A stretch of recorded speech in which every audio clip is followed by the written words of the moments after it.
It's Kidderminster Harriers fans podcast, and I'm lonely, so lonely. It's episode 48, and we decided that as there was no match yesterday, as it was cancelled, but apparently the pitch was fine, and we didn't, we couldn't not do something. You know what I mean? We could not do something. So here I am. I've got a friend who's coming on in a second. Okay, but gonna make some apologies now. Right, I really am. Okay, so apologies go like this. Dan has had to go to London for an emergency, okay? John Smith sounds like he smoked about 50 Woodbines. And he's been up all night coughing his guts up. So he'd be used to just muting his mic all the time, so no. And Nick was like, listen, I've got stuff to do. And I was like, okay, listen, it's fine. So what are we going to do? Well, let me tell you, they don't get much bigger than the captain of the conference winning side of 1999-2000. It's only Ian Clarkson. Hello, Ian. Hello, how are you? I'm well, mate. I am well. I'm so well to get you on. It's so good. Like I said, Kidderminster Harriers Fans Podcast. We are live on YouTube. So hopefully some of your students will be watching. Ian, what do you reckon? You told them about this or not?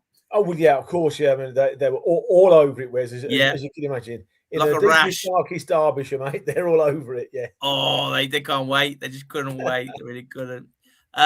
So I believe you got something to say, Ian, to start with. I have, actually, yes. Yeah. So, look, obviously we're here to talk about Kiddie tonight and remember all the really good times, but just wanted one very quick, poignant one that a good friend of mine today, Robert Hopkins, played with him at Wembley with Birmingham, and I've known him a long, long time. Unfortunately, passed away this morning, age 64. So I just wanted to raise a glass for Hoppy, if I had one, and just remember all the good times I had with him. Absolutely. Thank you so much, Ian, for that. Really appreciate it. I mean, there's more to life than football, right? At times it feels hard, but it's true. It is true, but you also have some fantastic memories playing football, don't you? It's great. I wouldn't know, but you do, and that's why you're here. Okay, so Ian Clarkson, you played for Birmingham, Stoke, and Northampton, to mention a few, but a badly broken leg in 1998 ended your career. But then you came to Harriers for a bit of light training. Can you explain how you ended up with us? That must have been a mental year or so. Yeah, it was obviously, I've been fairly injury-free my whole career. I played about 400 odd games. Yeah, Blues, Stoke, Northampton, and all of a sudden broke my leg playing against Lincoln in a League One game.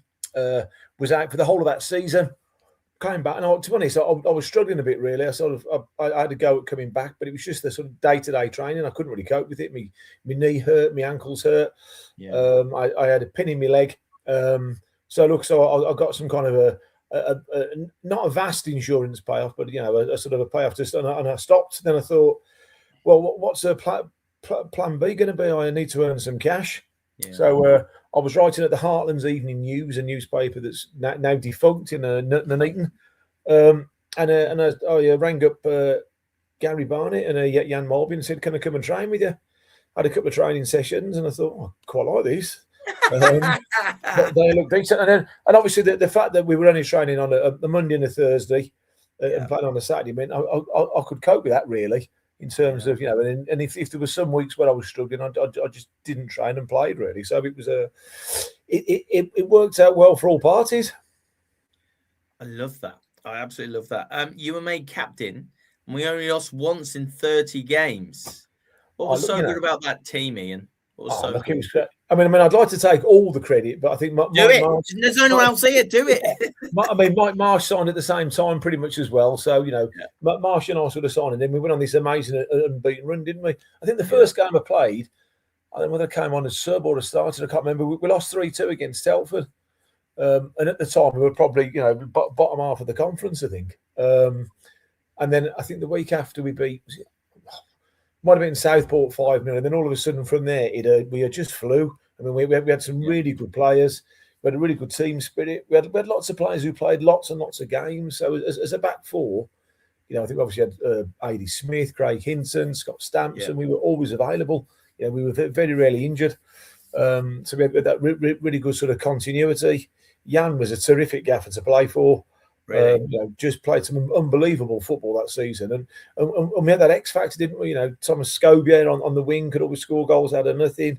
Webby would always pipe up with a goal somewhere down the line, and then we had a load of strikers, like Stuart Hadley, Mark Druce, Neil Midgley, one or some others as well, and we just seemed to score lots and lots of goals.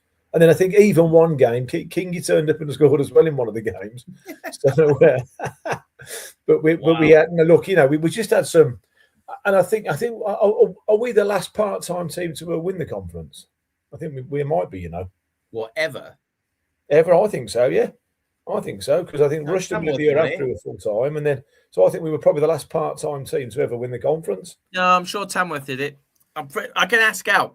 Listen, if you're watching, if you've got any questions for Ian, he's quite happy to answer them. It's just me and Ian tonight. We might be lonely and stuff, but he's happy to answer your questions. And if you know the last team to win the conference with a part-time team, I'm saying Tamworth. But yeah, and that was only a couple of seasons back. Did Tamworth win the conference then? Because you don't get in the Football League if you win the conference. Oh, I don't know. Did they win the cup? No, they couldn't win the cup. Oh, I don't know, Ian. I don't know. I don't know. I mean, I don't know that. I mean, don't quote me on that as a absolutely gospel, but I'm pretty sure that might be the case. Well, who would know? Who would know? Not me, it would seem. Absolutely. Yeah. See, this is why I normally have a panel with me, because they know stuff. They know all these things. But I don't. So there you go. Absolutely not. Right, okay. What was the best game you played in? Best game we played in that season. Cool, blimey. I reckon it was any season. What, in any season? What, for Kidderminster or just in my career? Yeah, for Harriers. Yeah, for Harriers. Oh, for Harriers. I'm going to go for that season, I think. Two games going to spring to mind. I reckon that season we played Doncaster away. And to be honest, Doncaster was sort of full-time team, and we were losing 1-0 with about 3 minutes to go. And to be honest, they'd been the better team that night. They'd battered us, really. We were hanging on a bit. And then we ended up winning 2-1 with two late goals. I think Stuart Hadley got one and someone else. And I was just thinking then, we're going to win the league. Just on the back of that game, because I think we won that game. I think Rushden drew or lost or something like that on the same evening. It was a massive swing of about 6 points very quickly.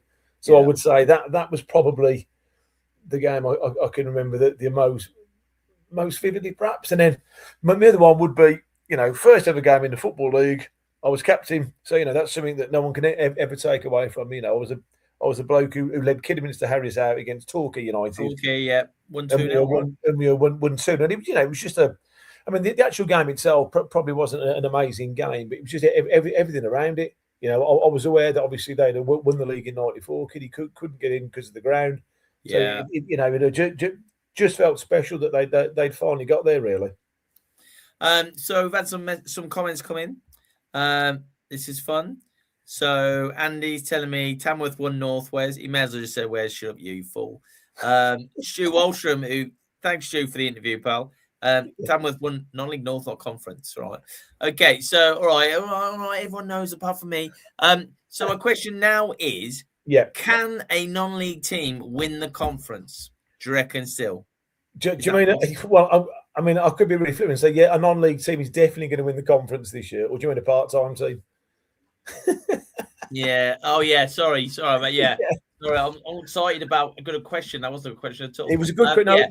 Good apart. Yeah, I'm sure they can, but I would think that out of there's 24 teams in the conference, I think about 21 now are probably full-time, aren't they? So yes, they could. But everything needs to click like it clicked for us that season. Everyone needs to play well. You've got to get away without any sort of injuries. But I'd say it's probably less likely now. This is the love I get. This is the love I get, Ian. Yeah, I'm sorry, KHFC TV. I'm really sorry. It's just a massive TV screen. That's all it is. I don't think it's even one person. There you go. There we go. Hang on. What is Paul Curtis saying? Surely they should cancel Monday's under 18s game. No, we playing Tuesday.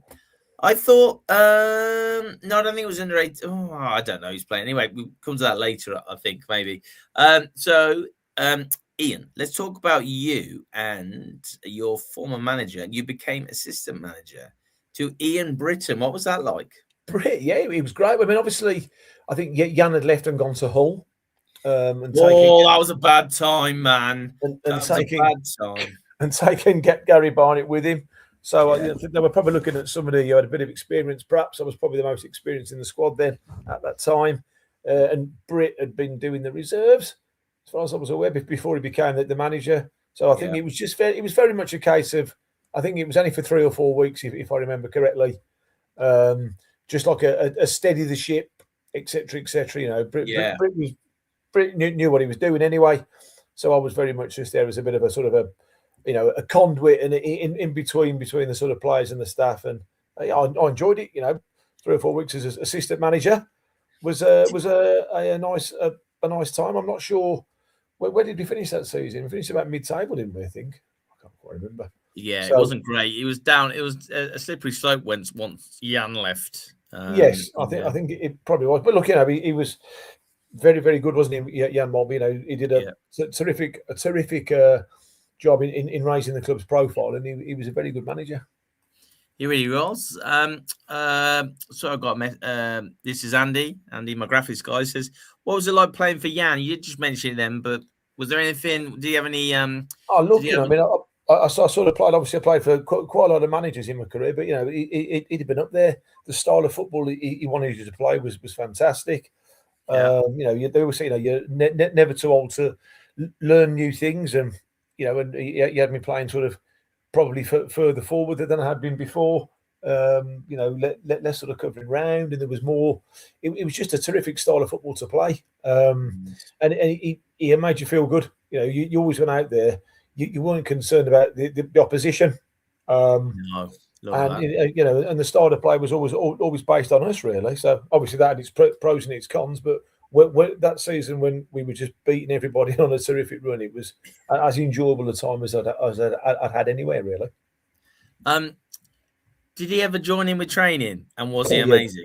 Yeah, he was good. He couldn't get the ball off him. So I would imagine, in his prime, he must have been an unbelievable player.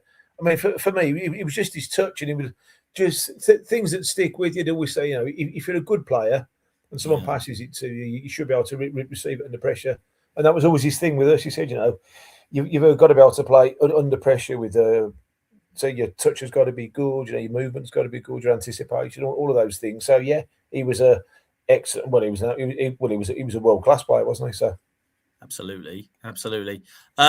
Question coming from Andrew. He says, "What are Ian's memories of the Russian and Diamonds game?" My memory of that was that they sort of came, and I think they expected to beat us. If I'm honest, they sort of came, and they were very much the multi-millionaires of the conference, weren't they, at that time? Of course, they were. Lots of cash, and obviously I'd played for Northampton, so I was quite aware of men when I was at Northampton. They had lots of Max Griggs, wasn't it? The Dr. Martin chap. They had lots of cash from him. And I think we had Brian Talbot in charge. He had a good pedigree. I think they just fully expected to win. And actually, I just remember it was packed. There was lots of interest there. Yeah. For some bizarre reason, I just remember the Sun did a headline saying "Pie-tastic" after Webby scored one of the winners. About Webby. But look, and for me, my memories of that game was obviously people have been speaking about Mike Marsh, and we'd had this great run since Marsh and I had got there. But I think my last memory of that game was Ian Foster scored a penalty, didn't he? But it was a Paul Webb's game, really, which was great because he was a superb player, Webby. And he'd been there for many, many years. Yeah. And that was the game that really clinched the title for us. I think Webby was the best player on the pitch that day, and so for me it was just a nice fitting tribute to him. This is a question I was going to ask anyway, but Phil says, why did you decide never to go into coaching management after leaving Harriers as caretaker manager? Well, I kind of did to a point, I guess. I did some work I worked at sort of Derby's academy, Birmingham's academy. I took teams there, but at that time, I just fancied being a journalist. I went on to sort of write for Express and Star, Sunday Mercury, Birmingham Post. Did that for about 5 or 6 years. I got all my coaching badges, but just I don't know. I stopped being a journalist and did one or two other things, and I ended up being a teacher. I never really had the opportunity that that's leapt out at me. I don't think. So, I don't miss it. It's great. I work with kids every day. Obviously, I do football at school. So, I coach at school to a point. But I quite enjoy it, to be honest. So I don't know, really. It just never really happened for me. Do you kind of wish I had, or was it just No, too to be much? honest, no. I mean, I enjoyed doing journalism. You know, it's not the most secure job, is it? Football coaching, anyway. You know, No. there's lots and lots of people in it, and it's not always the best paid job. You know, I mean, I've been teaching for 18 years now, PE teacher.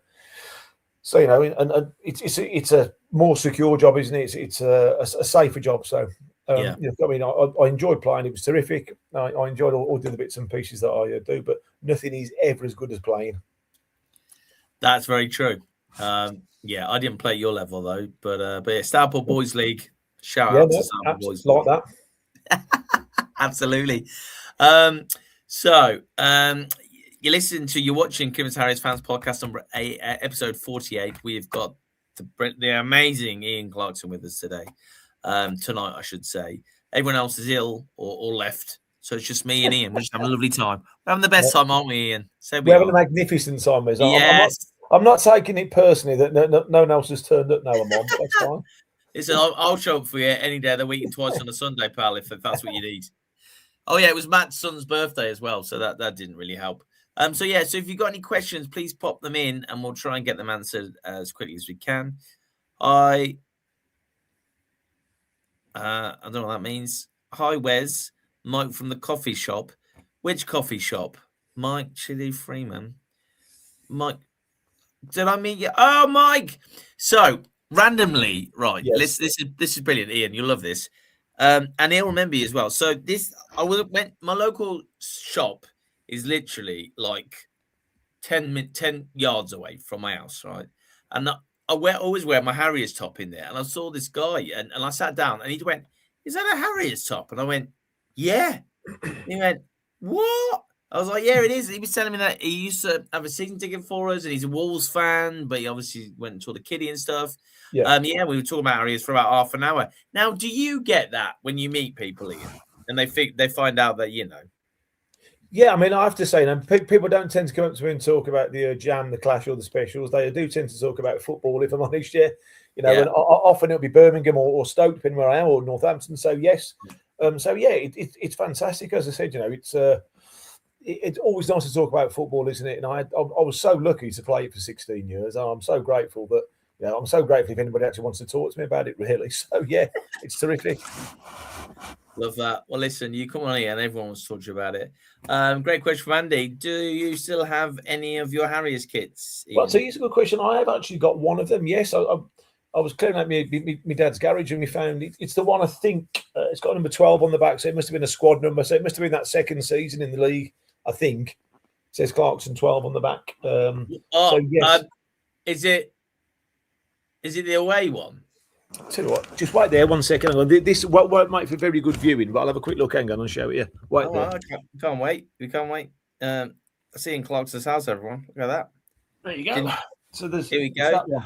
Yes, look at that. So I had that, and then that's the one. There we go. Man, come on, get that in a frame, pal. Sign it yourself. Get it in a frame. I might get a $5 for that. Do you reckon? Yeah. Well, I'll probably buy it. I'll end up buying it anyway. So that's absolutely. So there you go, Andy. He does have an old kit.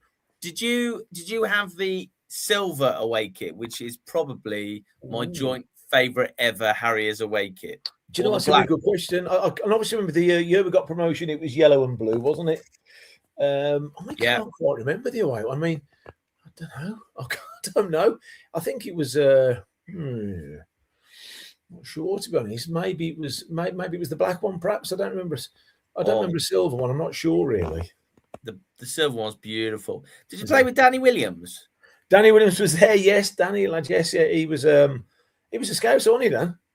He was Welsh. So I think he was on the border. North Wales. Yeah, no, not nice lad, Danny. Yeah, really good lad. I can't remember where we signed him from, but yeah. Good lad. I mean, have you spoken to him recently? He's a top fella. No, I'd love to. If you've got his details and can contact him, that would be amazing because he scored the best goal live I've ever seen, and it was against Cheltenham. We lost 2-1. Yeah, and he hit that. Were you there? Did you play that game? I don't know. It's not sticking in my mind. I could have done, but I can't remember it. he hit a free kick. Yeah. That must have been from about 3 towns out, and he hit it that hard, it just went, took off, and it all broke the net, and I was like right in front of it. It was amazing. So so I'd love to have a chat with him if you've got any details for him. Well, I'll have a chat with Smudger. He seems to have most of the details, so he could be your man. But Carlin, that'd be amazing. Because he's a proper lad. That guy, he's proper. Loved him. Let's have a look. Oh, hang on. This is one of my questions. Hang on, Paul. Before he answers that one, here we go. Show me up now. Sign from Doncaster. Danny Williams. Oh, okay. Terrific. Thank you very much, KHTV. Oh, he's got it all, man. Born in Wrexham. Right. Okay. Yeah, he was well. So it's fair. So so it's pretty close. Yeah. So, do you ever remember doing an interview with true greats? Can I be honest? Yeah, of course. I don't know. Sorry, no. I'm sure. So you've got on the phone. There are 1, 2, 3, 4. There's about 12 questions, right? Okay. Now I want you to answer these, and I'll see if the answers match what you gave whenever this was. Okay. Yeah, okay. Is that okay? All right. So, favourite manager, please, Mr. Clarkson. Is this across my career or at Kidderminster? Across your career, pal. Ooh. Would it be Terry Cooper or Lou Macari or the Yes, both of those. Well done. In fact, that was so good. I've got to get it out because that was incredible. Well done, pal. What club did you support as a child? Birmingham City. Of course you did. Career highlight. Ooh, I would say obviously probably captain in Birmingham at the age of 20 to promotion. It says 21 here. I was 20 when I got it, then 21 when we got promotion. So you're right. Okay. And then obviously winning at Wembley with Birmingham would be another career highlight. Any with Harriers? And I'm going to get, hang on, I'm getting there. And then, hold on, pal. And then I reckon, obviously, winning promotions at the conference, from the conference to the Football League with Kidderminster would also be up there, along with winning a promotion with Northampton at Wembley in a playoff final. Love that. That's amazing. Best goal. Only got 2. So I'm going to go with.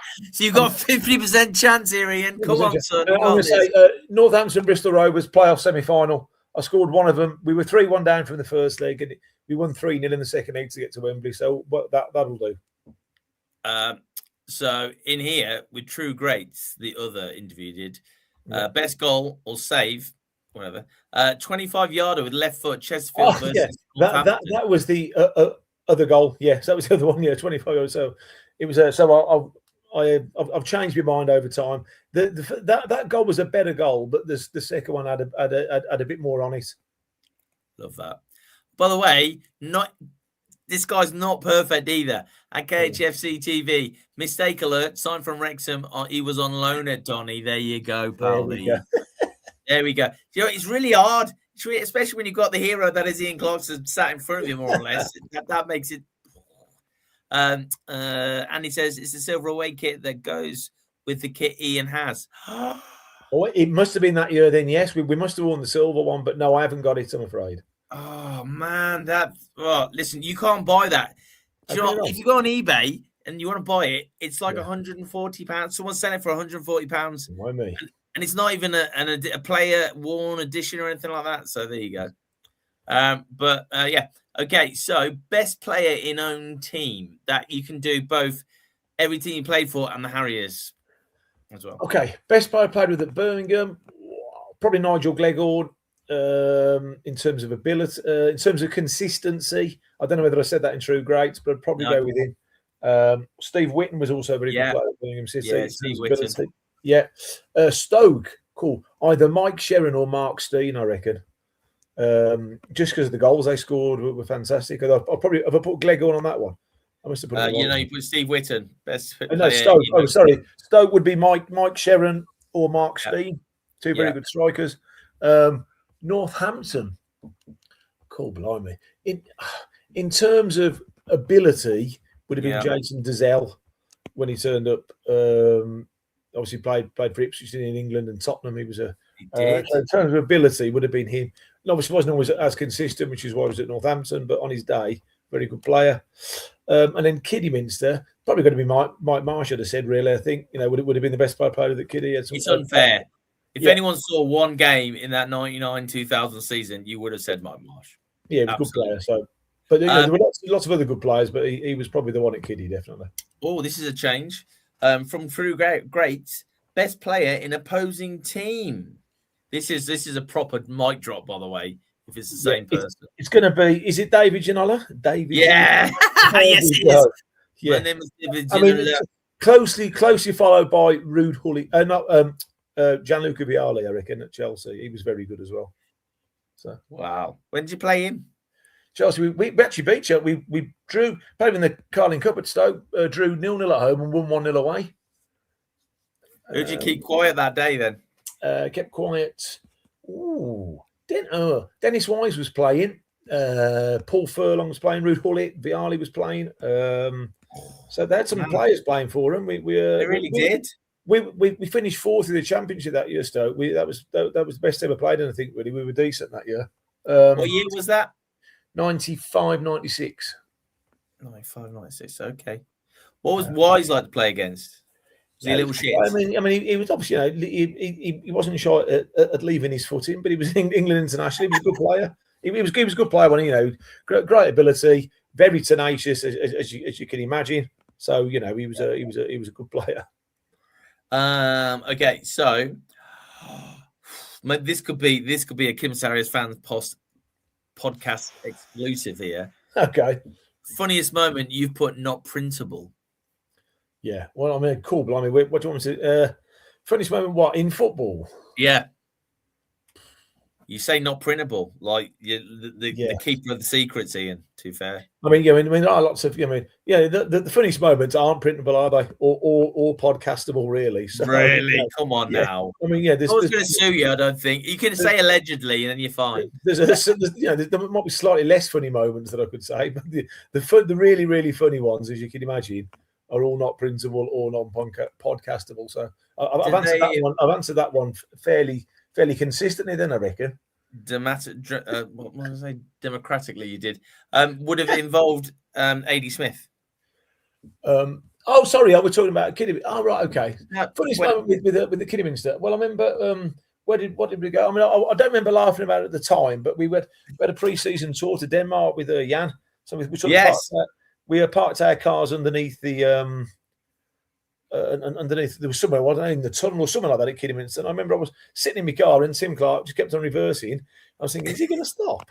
He kept on smashed straight into the back of my car. So I was thinking, cheers, Clarky. So that was a. I don't remember being overly amused at the time, but that was quite funny, I suppose.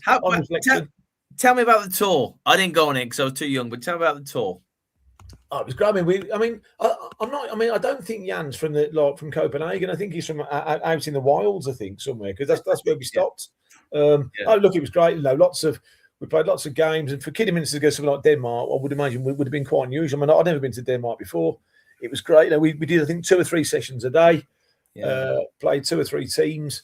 It was just fantastic in terms of. I think we had a night out in Copenhagen as well. Went to watch one of the games. I think FC Copenhagen played somebody. I just remember being loads of everyone cycled to the game. It was like thousands of bikes there. Yeah, it was at. So look, it was a great build up for us. I think that was before the first season, wasn't it? I think. Was it 90? That would have been. Was that 2000? Was it before the first game against Torquay? I think it was that season. I'm pretty sure of it. Possibly. I'll put it out there to the fans. Maybe. Yeah, I'm trying to think of funny moments. Funny moments would have been. I remember we were close to winning the league. We didn't have a Saturday game, and Jan took us all out. And Rushden and Diamonds, I think, were playing somebody, Nuneaton or something like that. And so we were all in a bar, having a drink, playing pool, etc., etc. And then Rushden Nuneaton got an equaliser to make it 1-1. So we'd almost won the league then. I can just remember Jan with a pint in one hand and a pool cue in the other, just dancing around. And I thought, that's my gaffer. But he was very good. I love that. Now, I remember you guys used to always stop off for away games after the match, fish and chips. Is that correct? Yeah, that sounds about right. Yes, definitely. Yeah, I mean that wasn't that unusual then. I mean, I've done that at quite a lot of the clubs that I've been at. In this era of Uber diets, that wouldn't be de rigueur now, but it was certainly the case back then, whereby you'd stop, you'd need to refuel, Yeah, carbs and protein. Get something back on board. And as Kidderminster didn't have their own chef on the coach in those days, I'm afraid. So they still don't. I wouldn't have thought. I wouldn't have thought so. So it was very much a case of it was. I presume they probably booked ahead in advance and said we're coming to. Can we have 25 fish and chips or whatever it was, or pie and chips back in the day, or whatever. So that was good. Yeah, it was all part of it. Sometimes you'd have some beers, not always. So, but I mean, obviously, I remember that the season we got promoted, it was more often than not, it was a few beers because we were part time and we were just winning every week. So it was very good. It's fine. This isn't actually. I'll say that for afterwards. Okay. So we're still doing True Greats. Oh, okay. We're still on this, are we? Okay, yeah. We're still on it, pal. You're still a true great. I'm living that. Tomorrow we get to school, just say, listen, guys, refer to me as true great, thanks. That's yeah. I'm sure that'll go down the store. Yeah. Absolutely. So what do you most miss about life as a player? What do I most miss? What did you say? I would think just having basically, it's like going to school every day, but you got some cash in your pocket. But you have to cast your mind back to the 80s and 90s where there were no phones. So you'd sort of turn up, and it'd just be like half an hour of brutal Mickey taking, and a really good laugh, great camaraderie. Yeah. Do I miss the training? Probably not, no. Do I miss having a laugh with people? Yes, I do, very much so. And I also miss that legal high on a Saturday and a Tuesday, whenever it was, whereby, you'd finish playing, your adrenaline would be absolutely pumping through your veins, and you couldn't sleep overnight just because you played a game and you were that hyped up at the end of it, win or lose. I just miss her that, really, I think. And as I said, everything's and clearly I've got children who I love very much and all that kind of things. No, I've got other jobs, but nothing's ever quite as exhilarating as playing professional football in front of a crowd. I don't know what you mean, but I understand what you're saying. Yeah. So your answer, Ian, was pretty much a bit like that. You said having no responsibility apart from games, having a laugh every day. Basically, True great. Which current player do you think you most compare with? Blimey, when was this? When was this True Great thing? Do you know what? I can find out, but you ever think, and I'll find out for you exactly when this was. Well, maybe before he started being a political animal, I'd probably said Gary Neville, perhaps back. Yes, yeah, it was Gary Neville. Yeah. You did say Gary Neville. That's amazing. Let me have a look. References. So this was 9th of May, 2006. Okay. You got it? Seems a long time ago. That does not, but it is. Well, that's like nearly 20 years ago, man. I still think the 80s were only about 10 years ago. So it's ridiculous life, isn't it? Yeah. So what one thing would you change about the game today? In 2006 or now? Wow. What did you say in 2006, and is it still the same? Diving. Yeah, eradicate diving is what you said. Well done, Ian. Well done. Yep. In fact, you got straight in there with that.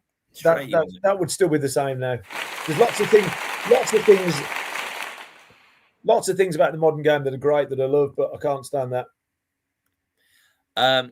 What was your strangest request from a fan? This made me laugh actually when I was reading it. Cool, blimey! I really don't. I don't know. I'm going to have to sort of say I don't know on that one actually. Have you got any clues for me, Wes? I can tell you what happened. You can tell me if it's true or not. Okay, he tried to rip my boots off while I was still wearing them.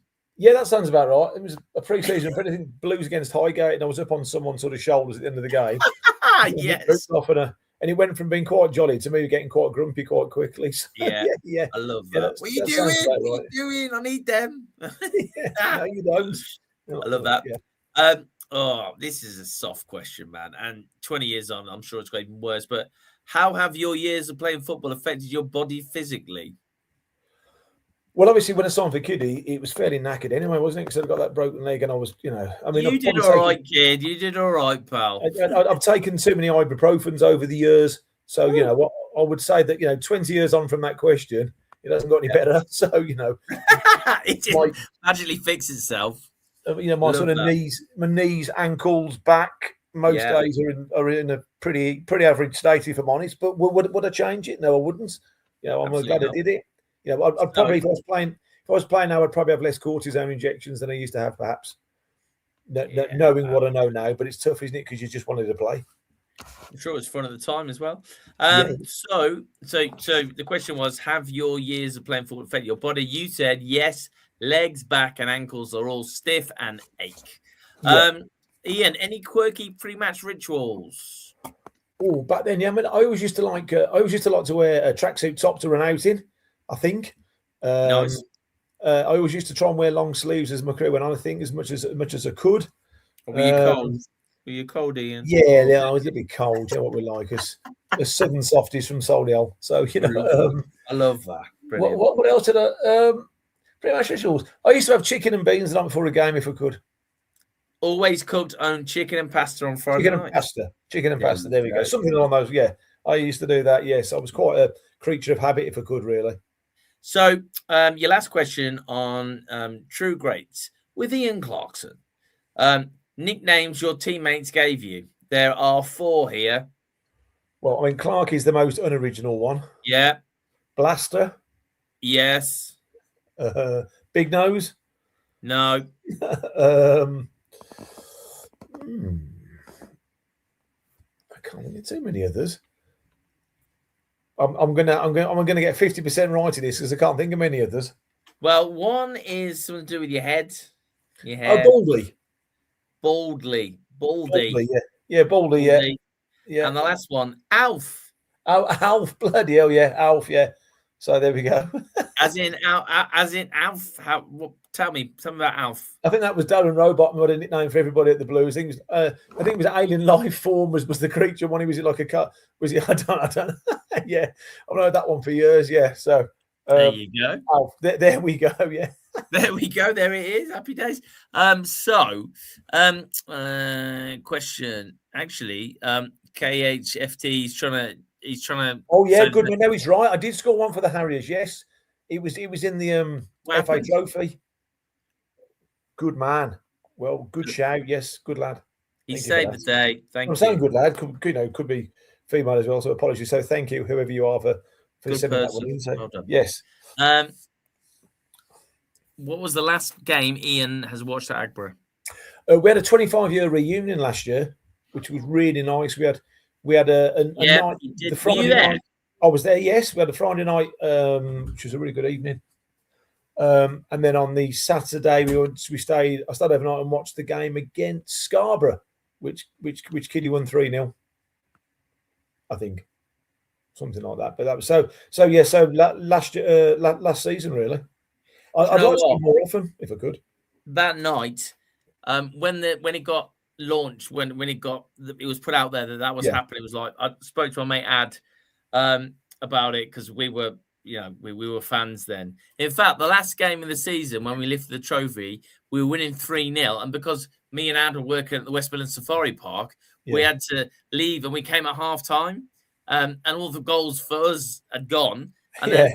Was it Forest Green scored 3, whoever it was? I think so. Yes, yeah. Ended 3-3,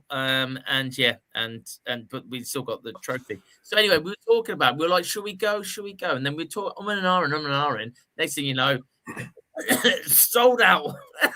Well, there you go. Sorry, I'm just dying, just choking. Try not to out on that one, Ian. Sorry, I've seen you otherwise. Well, not to worry. No, it was good. Yeah. So it was nice to get back. Would you ever consider coming back to the Harriers? The Harriers Foundation do amazing things in Kidderminster, and they had Keith Lowe on last weekend. I don't know if you know Keith at all. Do you know Keith? He played for Wolves. He did. He played for loads of teams. Sorry, he was a friend of Mark Yates. I'd say. Oh yes, Yates, top fella, top lad. He was on as well. So Sweet Game did that. Maybe if you fancied coming down and having your own day and answering questions out for the fans, you could do that, I suppose, as well. Yeah, more than happy to, if I could. Yeah, of course. That's Adam. That's for you, pal. So here we go. Did you ever play against Man United? I did. Played twice against them for Stoke, won one and lost one. So we beat them 2-1. Mark Steen scored 2 absolute screamers past Schmeichel. Nice. And then we lost 2-0 away. So, yes. Played against Lee Sharp, who actually I used to play against very regularly in the Birmingham Boys League. He was the same age as me. So, it wasn't. And then Ryan Giggs came on with about 15 to go. Was Lee Sharp, could you tell he was a different level? Well, do you know what? It's funny you say that because he was at the Blues same time as me, all the way through to about under 16, really. And then we didn't sign him, and we signed a guy called Ronnie Morris instead, who at that time was like the Lillishall. There used to be a school of excellence at Lillishall back in the 80s. And Ronnie was like the England under 15 left winger. So, he was a really good player. Played about 10 or 15 times for the first team at the Blues as well. So, look, I mean, we on reflection, clearly, we should have signed Sharpie, shouldn't we? He had a great career and he was a really good player. But at sort of 16, you would have said, him and Ronnie were fairly similar. Yeah. And then he went on to Torquay, didn't he? Then obviously from Torquay to Man U and et cetera, then, world fame. So, I'm pleased for him because he was a really nice lad. But, you can see why maybe at sort of 16, if Danny B would have signed both of them, obviously. But Ronnie was also a decent player at that age. Well, the cream rises, doesn't it, Ian? So there you go. Cream rises. Next question. What was the best fan base you played against? Oh, that's a tough one. What do you mean? I need a bit more clarity on that one. What do you mean in terms of what, for hurling abuse at us or for being hostile or for being pleasant? I don't know really. What do you reckon? Phil, can you ask a question? Phil, do you mean what was the best fan base for a club you played for? The most aggressive that you played against, probably as well, maybe. Okay, what do you mean? Right, okay. So, I remember going to Stoke.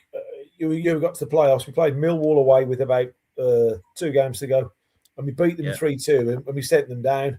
And I do remember the referee. We went to take their keeper. I think it was Casey Keller. Was going to take a goal kick, and the ref said, "Right, when I blow the whistle when he blows it, I'd start running now if I were you."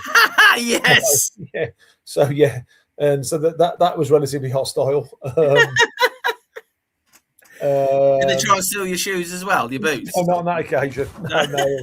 I'd have been happy with that. I'd have taken that. And then obviously they had the likes, Ben Thatcher, Keith Stevens, all that sort of people. Alex, we're all fairly grumpy afterwards because we just sent them down in the play. But so there's that one, and obviously it was nice when I went back to sort of play. Also, I'm a big Blues fan, but when to play for Stoke against Blues, we all got fairly sort of a fair bit because there was about 4 or 5 of us at the time, so that was always fairly fairly good fun. So I mean, I don't know really. In terms of the best sort of play, it's probably the most hostile. I mean, I wasn't that focused on the away, if that makes any sense. Yeah, of course. I was just used to focus on our fans really. But I certainly remembered playing that game at Millwall. Yeah, I think everyone would, to be honest. Would Ian have coped with the current regime from fitness, lifestyle, etc.? Yeah, I think so. I mean, I always like to flip this question around because we often get asked this. So, I mean, I think when we're playing now, if you, I mean, my nephew Callum O'Hare plays for Sheffield United. So, didn't they get knocked out of the FA Cup today? They did, yeah. I've not spoken to him about that as yet, though. I won't bother. Leave him for the days. So, and I know, there's in terms of the lifestyle, there's a lot more demands, I think, in terms of dietary expectations and, alcohol consumption and fitness levels, and there's a lot more recording of it, isn't there? And you're in the red zone, etc. So, would I have coached? I think I would have done. I mean, I think, I was relatively fit anyway when I played. I'd always like to flip it and say, would the modern player have coped with our era, on less good pitches, with people allowed to tackle from behind, all those kinds of things to be factored, a lot more physical. No money. So, a lot less cash. Well, I mean, that's fine. You don't play for the cash, do you? You just play for the privilege. The cash helps, but you just play for the privilege. I mean, I think I would have done, and I think, you're bought up on it now, aren't you? So if everybody, your sort of ilk and era. You're used to everyone wears a heart rate monitor, don't they, and all these kinds of things now. So I think I'd probably cope with it. Hopefully, yes. Fingers Good crossed. question, though. Yeah, kept the six-pack going. That'd be fine. Do you still have like the footballers' diet when it comes to like playing the kids at school and football and match days and stuff when you have to play them? Kids. Go on, what was that? Sorry, I missed the start of that one. Sorry, Wes. Tell me again. No, it's fine. It's fine. I was just saying, do you still keep it? So, like, if you've got to play, if you're playing a game, teachers against the kids, against the under 14s, do you then just go into like training mode and you've got your diet fixed and stuff? Are you ready for it and no carbs and all that kind of thing? And for me, no, that's a long gone now. No, not anymore.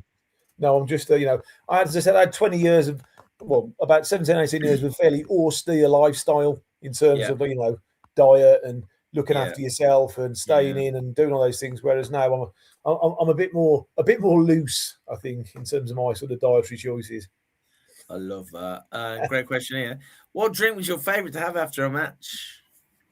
Well, immediately after a match would have been an isotonic drink or water. No, after the clubhouse, probably. And then a bit later on, to be fair, I was always quite partial to a bitter back in the day. So what was it? It's Batham's in it up at Kidderminster these days. So IPA, I believe. Yeah, would have been. Well, it would have been probably something like I'd have made sure I refueled properly first, and then probably I'd washed down with a couple of Bathams or a lager, I suspect. Now, would Bo Henriksen have done the same? Bo and Smudge would have been smoking the Marlboros, I reckon.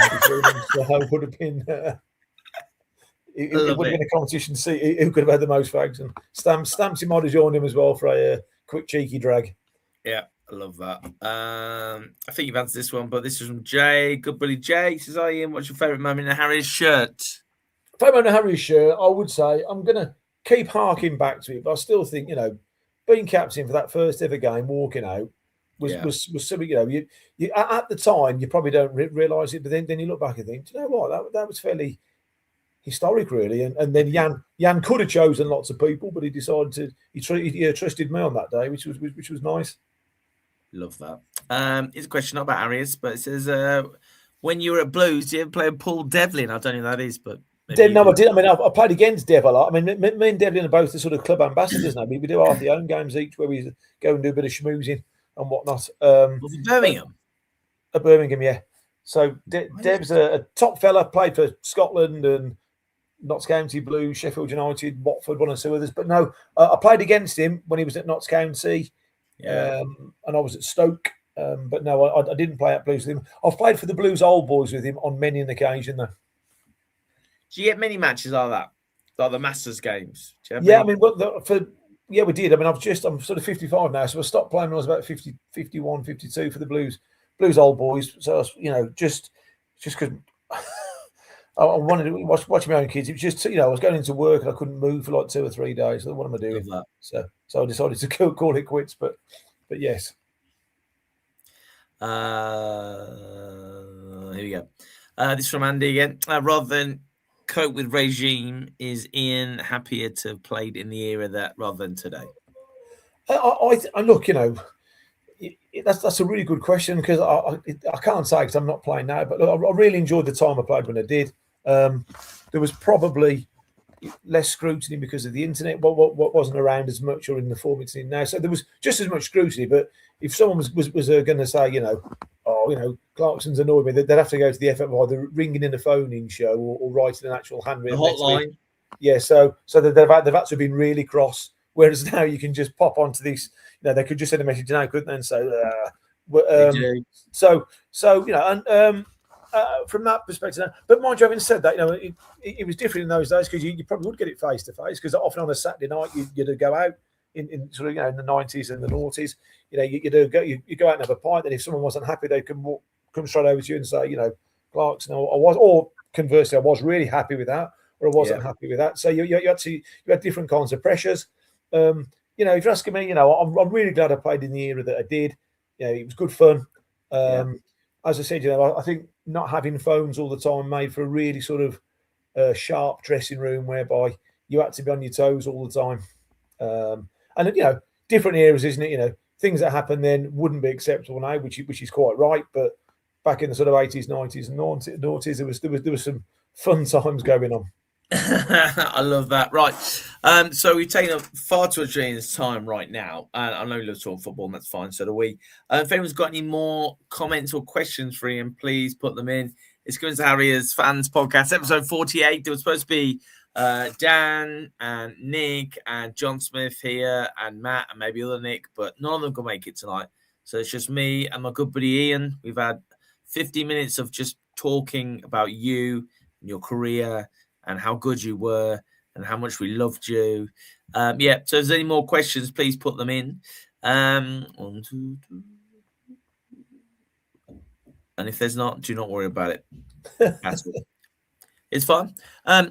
Ian, I did mention this to you. So the last question I always say to ex-players is, it's the final word, and it's your chance to the final word. Yeah. And you can reach out. A lot of people watch this, so you can reach out to fans who supported you during your career with Harriers and maybe further and beyond and stuff.